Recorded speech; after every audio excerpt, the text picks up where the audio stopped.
Сәлеметсіздер ме, құрметті оқушылар? Бүгінгі сабақтың тақырыбы табиғатты қорғаймын, септік жалғауының емлесі. Сабақтың мақсаты: мәтін мазмұны бойынша шешім табуға бағытталған сұрақтар құрастырамын. Септік жалғауларының қалай жазылатынын білемін. 74-ші жаттығу. Мәтінді тыңда. Адамды табиғаттан, табиғатты адамнан бөліп қарауға болмайды. Табиғаттың жері мен суы, орманы мен тасы, жануарлары мен өсімдіктері адам үшін тіршілік етудің басты көзі болып табылады. Сондықтан табиғатты туған анаңдай көріп, туған ұлыңдай қорғауың қажет. Оған бабаңдай табынуың керек.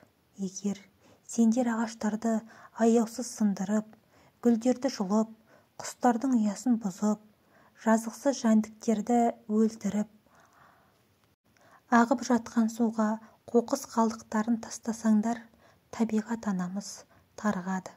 Мұндай жағымсыз қылықтардан аулақ болайық, балалар. Төмендегі тапсырмаға назар аударайық. Мәтіннің мазмұны бойынша шешім табуға бағытталған сұрақтар құрастыр. Егер табиғатты қорғамаса, қандай апатты жағдай болуы мүмкін?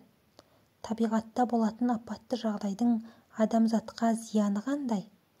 Аңдарды аяусыз өлтірудің соңы неге алып келеді? Орманды өрттен сақтау үшін не істеу керекпіз? Адамзаттың табиғаттан алатын пайдасы қандай?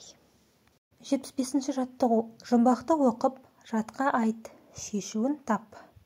Екі ішек бар далада. Ауылды жалғар қалаға, қаланы жалғар ауылға. Екі ішекпен сулайды ел, жауында да, дауылда. Зат есімдерді тауып, қай септікте тұрғанын айт. Жұмбақтың шешуі рельс. Енді зат есімдерді тауып, қай септікте тұрғанын айтайық.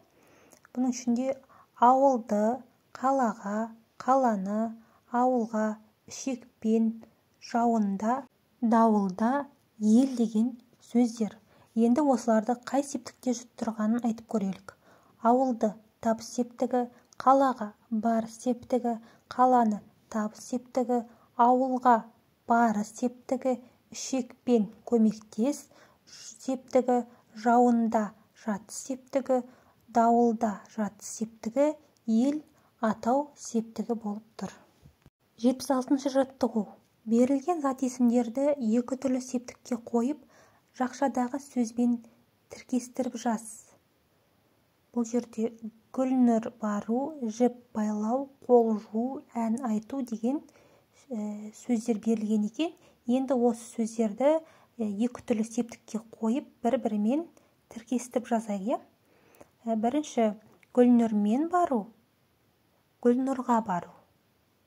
Жіпті байлау, жіппен байлау. Қолды жуу, қолмен жуу.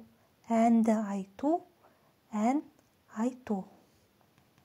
77-ші жаттығуға назар аударайық. Мәтелді оқып, жатқа жаз. Ел жасымен көрікті, тау тасымен көрікті. Көмектес септігіндегі сөздердің жалғауына назар аудар. Мәтелдің мағынасын түсіндір.